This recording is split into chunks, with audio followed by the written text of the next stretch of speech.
A few moments later. Maraming adik sa Pilipinas, huwag kang makigaya.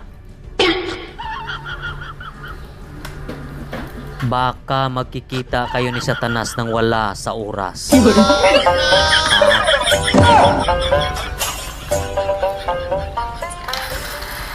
Or papatayin kita.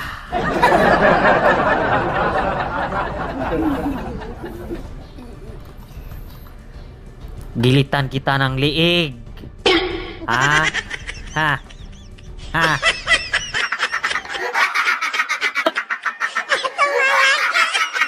A few moments later.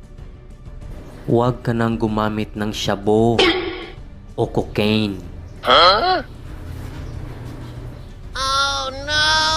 Bawal yan kay Duterte.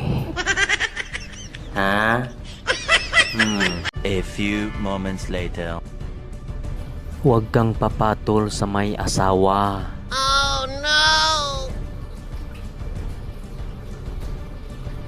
Baka mabaril ka. Ha?